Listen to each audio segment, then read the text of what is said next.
Salut à tous et à toutes les amis, j'espère que vous allez tous très bien. On se retrouve aujourd'hui pour une nouvelle vidéo Mercato. Aujourd'hui les amis, vous allez voir que l'actu de l'OM est brûlante. Énormément d'avancées dans pas mal de dossiers très intéressants. L'OM de Jorge Sampaoli et Pablo Longoria est en train de se dessiner. On devrait normalement avoir pas mal de recrues d'ici la semaine prochaine. Sans plus tarder, on va commencer avec les informations qui sont officielles. Tout d'abord, on a 4 joueurs qui s'en vont librement. On parle de Yohan Pelé, Valère Germain, Saïf Ezzine-Kaoui et Yuto Nagatomo. Ça, sans trop de surprise, ils s'en vont car ils n'ont pas forcément le niveau adéquat pour la saison prochaine. On leur souhaite en tout cas une bonne continuation et surtout à Pelé. Merci à lui pour tous les arrêts décisifs qu'il a pu faire en 2018, on ne l'oubliera jamais. Dans le sens des arrivées, Leonardo Balerdi s'engage avec l'OM définitivement. Il signe un contrat jusqu'en 2026 et vient rejoindre Gerson et Konrad de la Fuente. Cagliari a récemment officialisé l'arrivée de Kevin Strootman en prêt. Il y a une option d'achat obligatoire pour la saison 2022-2023 si jamais le club venait à se maintenir. L'OM donc réussit bien son décrassage.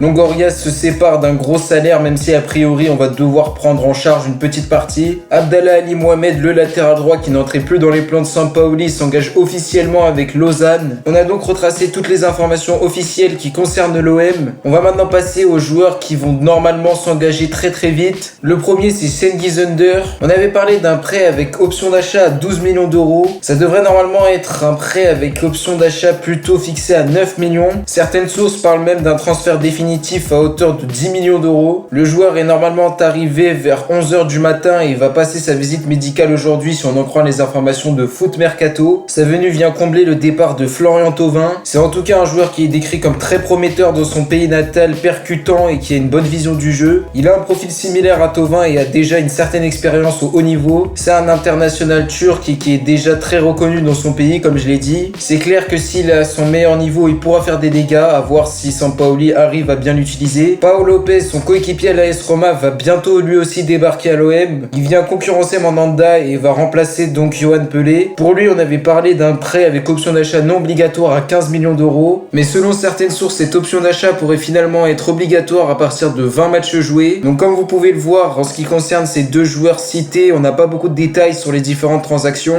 C'est un peu flou, mais ça devrait s'éclaircir normalement dans les prochains jours. Foot Mercato nous indique qu'il y a un accord total entre Arsenal et l'OM pour le transfert de Matteo Guendouzi. Dernièrement, si on fait l'état des lieux, on avait dit que le joueur voulait signer à l'OM mais que c'était un petit peu compliqué de trouver un compromis intéressant entre les deux clubs. L'OM voulait un prêt tandis qu'Arsenal voulait un transfert définitif. Le joueur a quant à lui refusé pas mal d'offres venant du Borussia Dortmund et de Benfica. Mohamed Toubachter nous indique sur Twitter que ça va être un prêt avec obligation d'achat. Ce prêt sera normalement payant à 1 million d'euros et l'option d'achat elle est fixée à 11 millions. Guendouzi va normalement arriver à Marseille ce lundi pour passer sa visite médicale puis signer son contrat. Autre joueur dans le viseur et qui joue à Arsenal, William Saliba va s'engager avec l'OM selon l'équipe. On avait dit dans certaines vidéos que lui en tout cas il n'était pas très chaud à l'idée de rejoindre Marseille. Il avait pas mal d'options sur la table, donc soit rester à Nice ou encore revenir à Arsenal. Mais il a finalement décidé de rejoindre Marseille à la surprise générale. Ça s'est vachement accéléré ces dernières heures. Nicolo Chira, un journaliste brésilien, nous apprend qu'il va signer très bientôt. Ça va être un prêt sec sans option d'achat normalement. Arsenal ferait confiance à Saliba pour l'avenir, ce qui justifie donc l'absence d'option d'achat même si ça c'est à vérifier. Il viendrait donc rejoindre Leonardo Balerdi et le défenseur central brésilien Luan Pérez.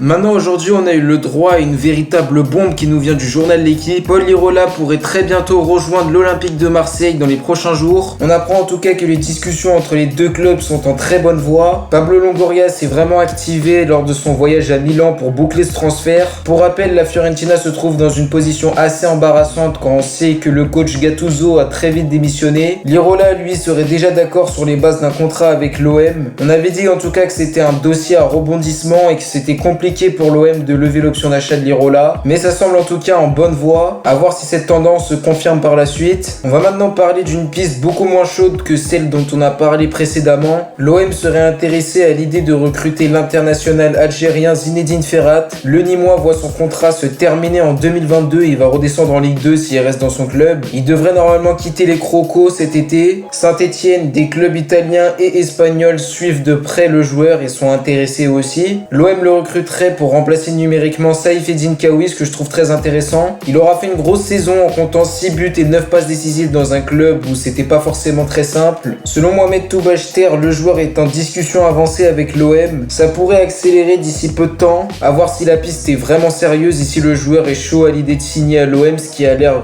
à peu près le cas. On va maintenant parler du retour d'une ancienne piste qui est jugée très intéressante par pas mal de Marseillais, et c'est celle menant au crack argentin Thiago Almada. Selon une source nommée La Moula, il y aura très bientôt une réunion entre Longoria et les dirigeants de Vélez la semaine prochaine pour justement recruter Thiago Almada. Cette réunion pourrait aussi concerner le joueur Lucas Orellano qui évolue aussi à Vélez. Le joueur est lui depuis plusieurs semaines d'accord sur un futur contrat à Marseille et veut rejoindre l'OM. Longoria et Sampaoli souhaitent eux aussi le recruter, mais c'est très compliqué avec les exigences très élevées du Vélez Sarsfield. Donc voilà les amis, c'est déjà la fin de cette vidéo. N'hésitez pas à me dire si elle vous a plu en commentaire, n'hésitez pas aussi à me dire si j'ai oublié certaines pistes. C'est probable vu que l'actualité est, comme je vous l'ai dit, très chaude. J'ai honnêtement rarement vu ça et c'est compliqué de tout suivre puis de tout relayer. N'hésitez pas en tout cas à me donner en commentaire vos avis sur les différents dossiers. On se retrouve très vite pour une prochaine vidéo. D'ici là, prenez soin de vous comme d'habitude. C'était Kalash. Ciao à tous.